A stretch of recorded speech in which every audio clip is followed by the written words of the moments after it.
The rain was coming down in sheets when Dante saw the stalled Maybach on the deserted highway. He only stopped because it's what decent people do. But when the tinted window slid down and his flashlight hit her face, a ghost from 14 years ago stared back. It was Lauren. The clock on the dashboard of Dante's beat-up Ford F-150 read 11:42 p.m. He was running on fumes, both literally and metaphorically. The windshield wipers squeaked in a rhythmic, agonizing tempo, struggling to clear the torrential Washington state rain. It had been a grueling 14-hour shift at the lumber yard, followed by 2 hours of side-hustle plumbing work, just to make sure his 7-year-old daughter, Harper, could go to the summer camp she'd been talking about since December. Dante rubbed his temples, his hands rough, calloused, and stained with grease that no amount of pumice soap could scrub away. He was a single father who had learned the hard way that life didn't offer safety nets for guys like him. When his ex-wife walked out 5 years ago, leaving nothing but a pile of credit card debt and a confused toddler, Dante had to rebuild his life brick by agonizing brick. He didn't mind the hard work. Harper's smile was worth every aching muscle. But tonight, he was just tired to his bones. He was navigating a particularly desolate stretch of Route 202, a winding road framed by towering pines that looked like black, jagged teeth against the storm-dark sky, when he saw the hazard lights.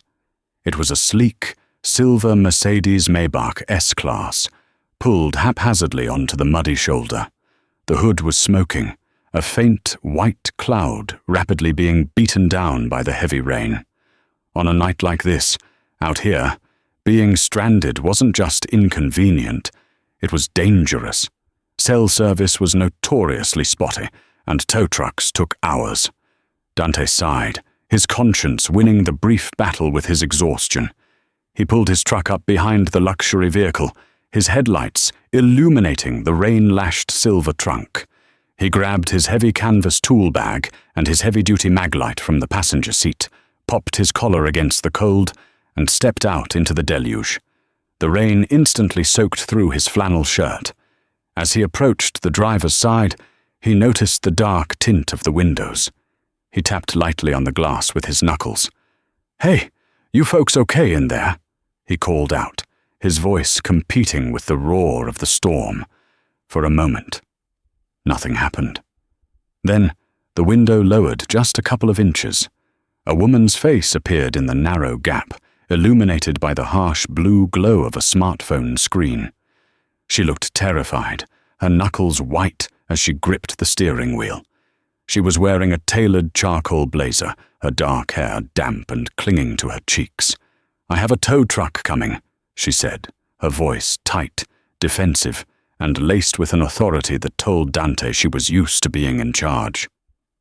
"Please, just keep driving. I'm fine." Dante paused. The voice.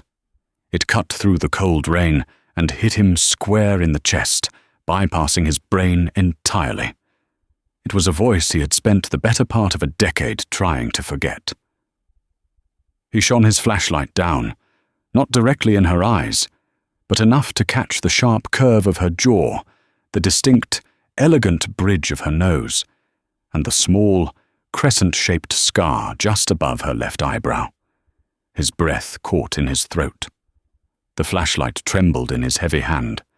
"Lauren," he breathed out. Inside the car, the woman froze.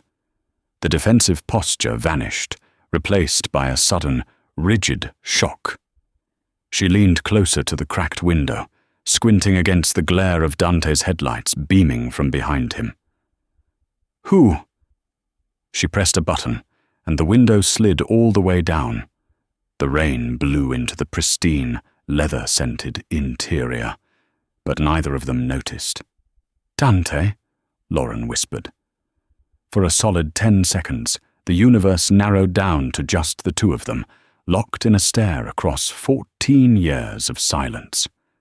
Lauren Barron, the girl he had loved with the reckless, all-consuming fire of a 19-year-old, the girl who had promised him forever under the bleachers of their hometown football field, only to vanish into the upper echelons of Ivy League schools and inherited wealth, leaving him behind without a word.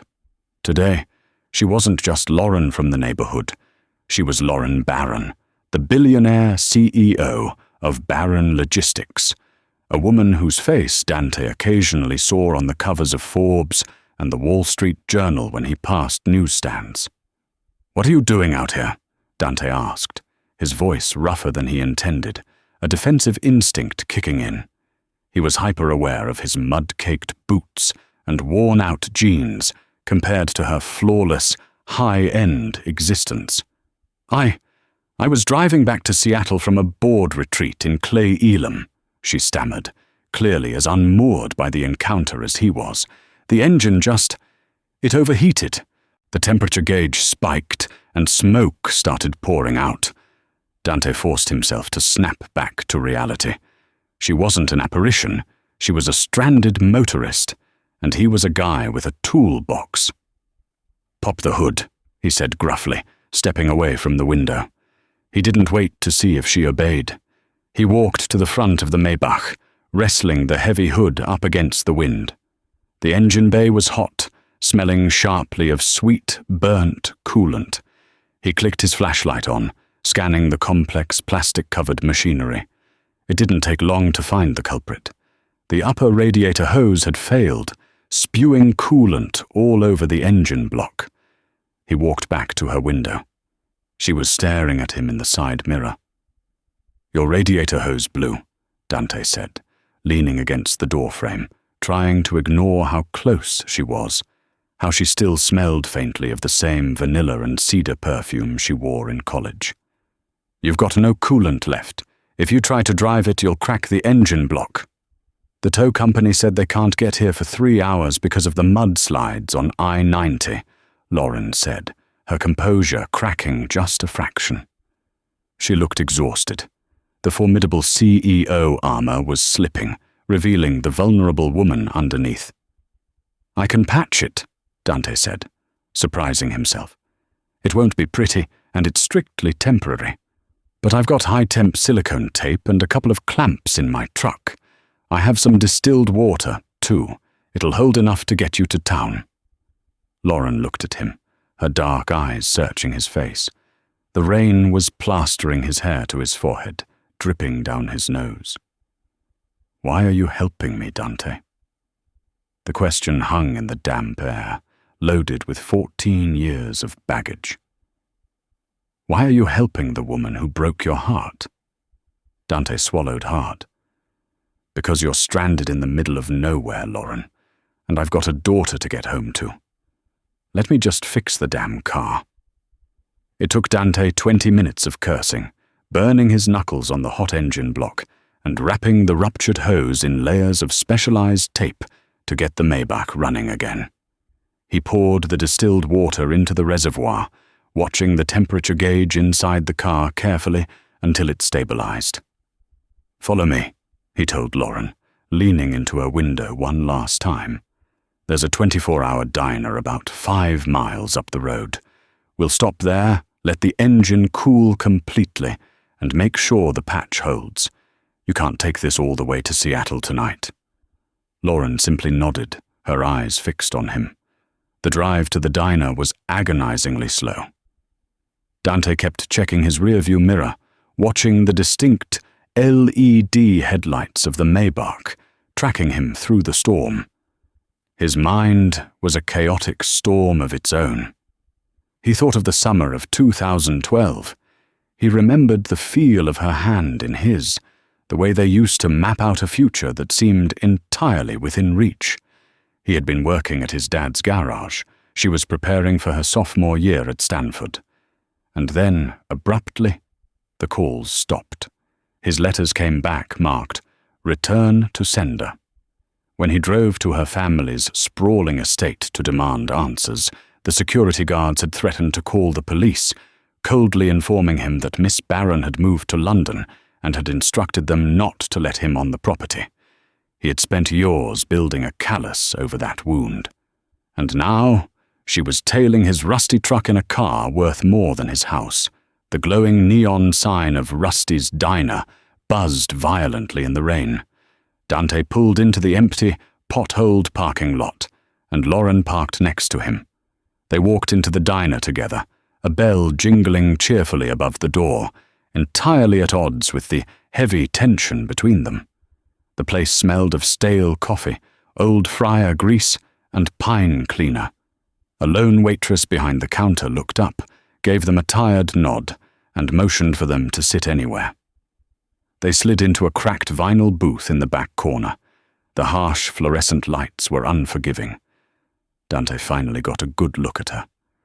She was undeniably beautiful, refined by age and wealth, but there were dark circles under her eyes and a tightness around her mouth that hadn't been there when they were young. "2 coffees, please," Dante told the waitress when she came over. "And whatever pie you have left." Silence stretched between them as the waitress walked away. Lauren wrapped her hands around the thick ceramic mug when the coffee arrived, letting the steam rise to her face. "You said you have a daughter," Lauren said quietly, breaking the silence. Her voice was careful, hesitant. Dante's posture stiffened slightly, but a soft light entered his eyes. "Yeah. Harper, she's 7. Are you married?" "Divorced," Dante said bluntly. Her mum wasn't cut out for the quiet life or the broke life. She took off when Harp was 2. It's just been the 2 of us ever since. He took a sip of the bitter black coffee. "What about you, Lauren? The magazines say you're married to barren logistics." Lauren offered a bitter, humorless smile. "The magazines are right. My father handed me the reins 5 years ago when his health started failing. Since then, it's been a non-stop war. Hostile takeovers, supply chain collapses, board members trying to force me out because they think I'm too young or too soft." She let out a heavy sigh. "I don't have a Harper. I have a penthouse I never sleep in, and a bank account that makes everyone around me a suspect." Dante leaned back against the booth. The resentment he had carried for years suddenly flared, sparked by her casual mention of her father. Thomas Barron, a man who looked at Dante like he was a stray dog tracking mud onto his imported rugs. "Must be nice," Dante said, his tone sharper now. "Having Daddy hand you an empire. I guess London was the right move for you after all." Lauren's brow furrowed in genuine confusion. "London? What are you talking about?" "When you ghosted me," Dante said, leaning forward, the old anger breaking through his carefully maintained calm. "When you stopped taking my calls, when you sent my letters back, your security detail told me you transferred to London and wanted nothing to do with me. So, yeah, I guess it all worked out for you." Lauren stared at him, the color draining entirely from her face. Her hands, still wrapped around the coffee mug, began to shake. "Dante," she whispered, her voice trembling. "I never went to London. I was in Palo Alto." Dante frowned, the anger stalling. "Then why did you send my letters back?" "I didn't." Lauren's voice rose, cracking slightly, before she forced it back down into a harsh whisper. "Dante, you were the one who stopped calling. I left you a dozen voicemails. I begged you to call me back. When I came home for Thanksgiving, I went to your house. Your father told me you had moved on. He said you were seeing someone else, and that you didn't want to be held back by a rich girl's drama." The diner suddenly felt entirely devoid of air. Dante stared at her, his mind struggling to process the words. "My dad? My dad never said that. My dad loved you. He passed away 3 years ago, Lauren, but he would never—" He stopped. The pieces were shifting, colliding in a horrifying new configuration. "My father," Lauren breathed out, realization dawning in her widened eyes. "Thomas. He owned the property your dad's garage was on, Dante. He held the lease. Dante felt a cold sickness pool in his stomach. He remembered the sudden, unexplained drop in their rent that year.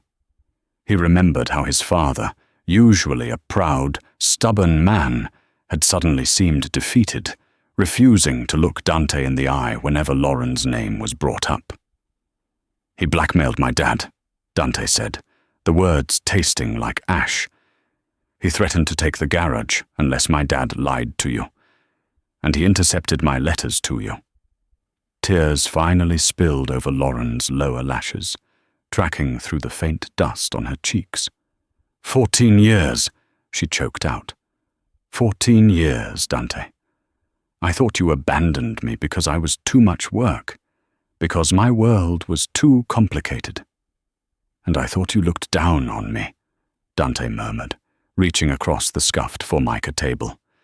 For the first time in a decade and a half, his hand touched hers. The spark was immediate, a jolt of electricity that defied time and distance. Lauren let out a shaky breath and gripped his rough, calloused hand like it was a lifeline. They sat there in the quiet diner, the ghosts of their stolen future swirling around them, grieving for the people they used to be and the lies that had shaped their lives. But the moment of profound, tragic reunion was abruptly shattered. Lauren suddenly pulled her hand back, her eyes snapping to the window. The rain had slowed to a steady drizzle, clearing the view of the parking lot. Dante turned to follow her gaze. Standing by the patched-up Maybach was a figure in a dark rain slicker. Even from this distance, Dante could see the metallic glint of a flashlight in the person's hand as they leaned under the wheel well of the luxury car. "Lauren," Dante said, his voice dropping to a low, urgent register. "Did you piss someone off at your board retreat today?" Lauren's face went completely pale. The sorrow in her eyes was instantly replaced by stark, visceral terror. "Dante," she whispered, her eyes glued to the figure outside. "When my car broke down, the mechanic in me knows a bit about engines. I checked the hose before you got there." She looked back at him, her chest heaving. It didn't burst from pressure. The cut was perfectly straight. Someone slashed it. Dante's blood ran cold. "And," Lauren continued, her voice barely audible over the hum of the diner's refrigerators, "I have a flash drive in my purse that proves 3 members of my board have been embezzling funds to tank the company's stock for a hostile buyout. They knew I was driving back alone tonight." The figure outside stood up, turning their hooded head toward the brightly lit diner windows. Dante didn't hesitate. He reached across the table, grabbed Lauren's hand again, and pulled her out of the booth. "Come on," Dante said, his eyes hard, the tired father suddenly replaced by a man fiercely determined to protect the woman he had never truly stopped loving. "We're taking my truck, and we're getting the hell out of here." Dante didn't wait for Lauren to process the shock. He tossed a crumpled $20 bill onto the Formica table, grabbed her hand, and pulled her toward the swinging doors of the diner's kitchen. "Hey, you can't go back here," yelled Stan, the night shift fry cook, as they dodged a massive stainless steel prep table. "Health inspector!"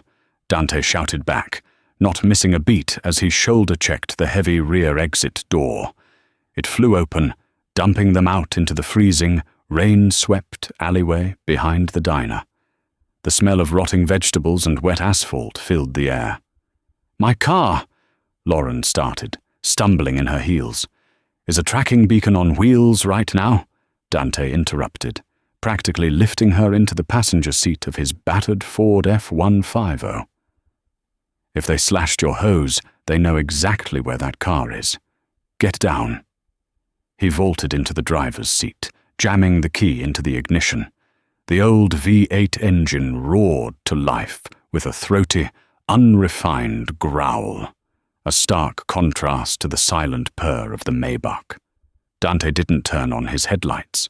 He slammed the truck into gear and peeled out of the alley, tires spinning briefly in the mud before catching grip. As they merged onto the dark highway, Dante glanced in his rearview mirror. A black SUV, an Escalade with heavily tinted windows, was aggressively swerving into the diner's parking lot, its high beams illuminating the abandoned Mercedes. "They're going to realize we're gone in about 30 seconds, Dante said, his knuckles white on the steering wheel. "Put your seatbelt on." "Dante, we can't outrun them in this," Lauren said, her voice trembling but maintaining a core of executive calm. "That SUV has a twin-turbo V8. They'll catch us on the straightaways." "We aren't taking the straightaways," Dante replied, a grim smile touching his lips. He knew this county like the back of his hand. His grueling shifts at the lumberyard meant he drove the treacherous, unpaved logging roads that spiderwebbed through the Cascade foothills. He slammed the brakes, throwing the truck into a violently sharp right turn onto a gravel fire road that was entirely invisible from the main highway. The F-150 slammed hard over deep ruts. Branches whipped against the windshield, screeching against the glass. Behind them, the highway lit up. The Escalade had spotted them. "Hold on!" Dante yelled. He shifted into four-wheel drive and slammed the accelerator. The truck fishtailed in the deep mud, but Dante steered into the slide, expertly navigating the treacherous terrain. The heavy Escalade behind them, built for city luxury rather than deep backcountry mud, began to struggle. Its headlights bounced erratically as it hit the deep washouts Dante's truck easily cleared. After 3 miles of bone-rattling pursuit, Dante spotted what he was looking for: an abandoned lumber staging area, piled high with massive, felled Douglas fir trunks. He whipped the truck behind a towering stack of timber, killed the engine, and held his breath. For 5 agonizing minutes, the only sound was the heavy drumming of rain on the metal roof and their own ragged breathing. Slowly, the glow of headlights pierced the trees. The Escalade crept past their hiding spot, its tires spinning uselessly in the muck, before finally reversing and abandoning the chase, heading back toward the main road. Lauren let out a shuddering breath, her head dropping back against the worn fabric of the seat. "You kept the drive?" Dante asked quietly in the dark. Lauren reached into her soaked designer purse and pulled out a small metallic flash drive. It caught the faint, ambient light. "It's all here," she whispered. "I discovered it during the audit last week. It wasn't just low-level executives. It's my COO, Harrison Blackwood. He was my father's protégé." The evidence on the drive revealed a ruthless corporate conspiracy. Embezzlement. Blackwood was funneling millions into offshore shell companies under the guise of logistics consulting. Sabotage, intentional disruption of their own supply chains to artificially tank the stock price of barren logistics. Hostile takeover. A coordinated plan for Blackwood's shadow company to buy up the devalued shares and force Lauren out of the company her grandfather built. "He knew I had the drive," Lauren said, a tear finally escaping and cutting through the dust on her cheek. "He knew I was coming back from the retreat alone tonight. He didn't just want to strand me, Dante. He wanted me out of the picture entirely." Dante reached out, gently wiping the tear from her face with his rough thumb. "You're not alone anymore, Lauren. I promise you that." Dawn broke over the Pacific Northwest, painting the storm-washed sky in brilliant shades of bruised purple and gold. The F-150 rattled as it hit the smooth pavement of Arne 5, heading north toward the towering Seattle skyline. Lauren was wearing a spare flannel shirt she found behind Dante's seat, her ruined blazer discarded. She looked less like a billionaire and more like the girl who used to sit on the hood of his first car, dreaming about the future. "We can't go to your corporate headquarters," Dante said, his eyes scanning the morning traffic. "If Blackwood is running this, he controls your building's security. He'll have men waiting in the lobby, and we'll never make it to the elevators." I need to get this drive to the SEC or the FBI field office, Lauren said, her executive instincts taking over. But Blackwood has eyes everywhere. If I walk into a federal building, his lawyers will tie this up in injunctions before I even reach an agent's desk. Dante smirked. Corporate security is built to stop other suits. It isn't built to stop guys who work for a living. He took the next exit, steering away from the gleaming downtown skyscrapers and pulling into a gritty industrial strip mall in Tacoma. He parked outside a dingy storefront with blacked-out windows and a flickering neon sign that read, Jax's Tech Repair. Who is Jax? Lauren asked, eyeing the peeling paint. An old buddy from the lumber yard, Dante explained, killing the engine. He broke his back a few years ago and had to find a new trade. Turns out, he's a savant with code. He runs a freelance data recovery business, and he owes me a massive favor for fixing his home plumbing last winter. They walked into the shop. The air was thick with the smell of ozone and burnt coffee. Jax, a heavily tattooed man in a wheelchair, looked up from a mess of motherboards. Davy, what brings you to my humble? Jax stopped, his eyes widening as he took in Lauren. Are you Lauren, Baron? We need a secure connection, Jax, Dante said, skipping the pleasantries. We have evidence of federal wire fraud and attempted murder. We need to route it directly to the cybercrime division of the FBI, bypassing any commercial servers that might be monitored by Baron Logistics. Jax's eyes lit up with the thrill of the challenge. Give me the drive. For 45 tense minutes, Jax's fingers flew across his keyboards. He mirrored the drive, encrypted the payload, and utilized an encrypted dark web tunnel to drop the files directly onto the secure servers of a federal prosecutor Lauren trusted. Done, Jax declared, spinning his wheelchair around. It's in their hands, and I set up a dead man's switch. If anything happens to you two, this data blasts out to every major news outlet in the country. Thank you, Lauren said, her voice thick with emotion. By noon, the fallout was apocalyptic for the conspirators. As Dante and Lauren sat in the cab of the F-150, eating drive-through burgers, they listened to the news radio. Federal agents had raided the Baron Logistics Tower. Harrison Blackwood had been arrested on the tarmac of Boeing Field, trying to board a private jet to the Cayman Islands. The nightmare was over. Her empire was safe. But as Lauren looked at her phone, flooded with hundreds of messages from panicked board members and PR reps begging for her return, she felt a profound emptiness. She looked at Dante, who was staring out the window, looking exhausted, but deeply content. I have to go back, Lauren said quietly. Dante nodded slowly, masking the sting of disappointment. I know.